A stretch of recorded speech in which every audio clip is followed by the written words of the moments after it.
What's up, guys? So the Trump administration has issued an executive order letting meat processing plants stay open, forcing workers to go back to unsafe working conditions. I'm going to break down everything you need to know about the story, plus give you my opinion on how these workers can fight back. Before we get into the video, be sure to like and subscribe, guys, if you enjoy the content. I'm a brand new channel, so any likes, shares, all that YouTube stuff really helps. Appreciate it. On April 28th, Donald Trump signed an executive order to keep meat processing plants open using the Defense Production Act. This came just 2 days after the owner of Tyson's Food took out a full-page ad in the New York Times, Washington Post, and Arkansas Democratic Gazette, basically crying that the world was going to end if they couldn't open their plants. Now, there's a lot wrong with this story, but just to start off with, if you had any question who the Trump administration was catering to, you definitely got your answer. For weeks and weeks, people have been begging Trump to actually use the Defense Production Act to make PPE equipment. And the very first time one of these big companies cries, "Oh my God, we're not going to be able to make it," he snaps his fingers and immediately uses it 2 days later. And the worst part about this whole thing is it could have been avoided. The Washington Post actually did a great deep dive into the reasons for all the outbreaks at meat processing plants, of which there are at least 31, resulting in over 5,000 cases and 20 deaths, including a giant hotspot in South Dakota of 891 cases at one plant. I think that's like half of South Dakota. Now, the federal guidelines for social distancing and PPE equipment were issued on March 9th, but according to 25 interviews from employees and local health officials, the three main companies, Tyson's, Smithfield, and JBS, did pretty much the exact opposite from what they were supposed to do. Some of the stuff in these interviews is just insane. In one case, you had a 40-year worker, 40-year employee who complained of being sick on March 20th. This is well into the pandemic. On March 20th, he complains of being sick at lunchtime, and he is told to tough it out, we need you, by his supervisor. So he does, and then he goes home, goes to the doctor that night, and gets diagnosed with coronavirus and is told to quarantine immediately. Oh, by the way, you know what that guy's job was at the plant? To hand out equipment to 200 other people. The guy who hands out equipment to other people all day long, his main job, complains of being sick halfway through the day and is told to tough it out in the middle of a pandemic by a giant company. That employee, Sergio Rodriguez, is just one of 100 workers to now test positive at the Greeley, Colorado plant, and 4 have died so far. And surprise, surprise, this case was not an outlier. The Washington Post got a hold of a letter from local health officials to JBS on April 4th, chastising the company for having a work while sick culture. According to county analysts, 64% of workers who were COVID positive had worked while symptomatic. According to dozens of complaints from employees, corporate policies contributed to the spread. At a JBS processing plant in Colorado, employees claimed that the managers encouraged them to report for shifts even when they appeared to be sick. And this is according to a letter from county health officials to the company reviewed by the Post. Now you might say, but Tim, that was in March. I mean, surely these companies had it handled by April. Local officials in Waterloo, Iowa, toured a Tyson plant and found very little evidence of social distancing, found some employees wearing bandanas, some wearing sleep masks, and a lot wearing no mask at all. Now that same Tyson plant led to a 900% spike in cases in Waterloo, Iowa, because they did not do what they were supposed to do. At that point, social distancing guidelines had been out for a month, and they still weren't taking the proper precautions. On top of that, a few weeks before the Waterloo plant was finally closed down, another plant was closed down about 130 miles from the Waterloo plant. All of a sudden, doctors in Waterloo started getting a bunch of sick Tyson patients with the address from that town. Now, they say they weren't sending workers from the closed down plant who were all supposed to quarantine over to the Waterloo plant, but it's kind of odd that all of a sudden the local doctors of Waterloo started getting a bunch of Tyson patients with that address. Why would they drive 130 miles to go to the doctor?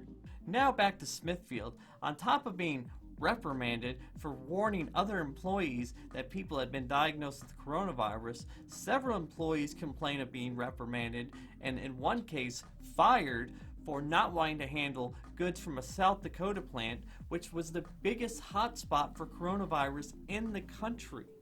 Also, I think it's important to show you, if you've never been to one of these plants, exactly how close of proximity these people work. And another thing is, I've been to a couple of these plants picking up loads when I was truck driving, and it's extremely loud in there too for all the machines and stuff. So you have to work in extremely close quarters when you talk, as well as when you work. Here's a couple pictures of different plants. Oh yeah, just look at that safe sanitary station right there. Oh yeah, that looks real safe and sanitary. Here's what they're doing now, although I still don't think it's enough. I think they just need to really cut back on production. Plus, again, it's really loud in there, so all communication has to be done very close quarters. A lot of employees even complain about cutting each other's hands with the knives. Like, that's a thing. That's how close these people work. And what happened, I think we've clearly diagnosed the problem. I could go on for hours about all the negligent stuff. I encourage you to go read the article in the post and some other stuff. I can only put so much in this video. I don't want to make it 7 hours long. But I think we've clearly diagnosed the problem. Instead of taking this seriously and cutting back production like they should have, what they did is they pushed through, they charged on, they didn't take it seriously, they told people to come to work sick. This has been documented at this point. And what happened? Outbreaks. Obviously, when you have people working in this close quarters, you have to take the proper precautions. Instead of slaughtering 1,500 pigs an hour, maybe they could have pushed it back to 800 pigs an hour, and we wouldn't have people getting sick and fucking dying. All in the name of the almighty dollar. And now, thanks to this executive order, Trump is bailing them out yet again. Trump's executive order will absolve these companies from any liability due to their negligent behavior. According to Trump, it would be unfair if the employees were to seek damages. So let me get this straight. In Trump's head, in this situation, it's the workers that are treating the companies unfairly? So the companies can just force people to work sick, not go by the guidelines that he set, and then when everything collapses, not only do they get bailed out, but they get absolved of any liability. Now, like I said at the beginning of the video, do we really have any question who the Trump administration is catering to at this point? Because you're pretty dumb if you have any question. Because apparently it's unfair to not want to die when you go to work. Oh, but don't you worry. Smithfield's now offering an extra $4 an hour hazard pay. So they're really in the money now. Now, a lot of the plants that have been closed down due to outbreaks aren't planning on opening back up, at least right away. But there's another problem with this executive order, and that's that it kills the unemployment benefits for the workers. Now, thanks to Trump's order and the opening back up of these plants, if you're a scared worker who doesn't want to return to work for fear of getting sick, well, tough shit, because you lose your unemployment benefits and there's nothing you can do about it. So let's recap. Greedy companies don't take virus seriously. Then greedy companies have outbreaks. Greedy companies' employees start to die. Then what happens? Greedy companies get bailed out and get absolved of any liability from having said workers die. Oh, and now those workers don't get their unemployment benefits anymore. Can you explain to me how the companies got treated unfairly in this situation? It's just insane. So anyway, here's my take. Seeing as the Trump administration's clearly not going to do anything for these people except pay lip service with a hashtag or saying he stands in solidarity with them while they die in factories. What these people need to do is strike. Senate Democrats released a bill a month ago that would have $25,000 worth of hazard pay that would work out to $13 an hour for essential workers paid over the next few months. And even Mitt Romney has a plan called Patriot Pay that would give essential workers $12 an hour over the next coming months. And if I'm these workers who have the spotlight on them right now and have the ability right now to change things at their factories, I would strike and demand that they pass one of these bills and that they get their pay, they get their benefits, and they get what they need to do their job properly, because they are essential. These companies aren't essential. These people are essential. These lives are essential.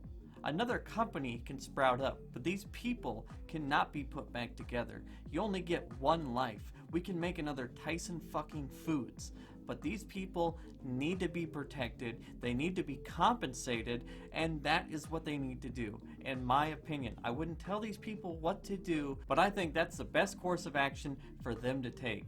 We will be fine if we don't have 17,000 different meat choices for a couple weeks, but these people could potentially go back to work and die.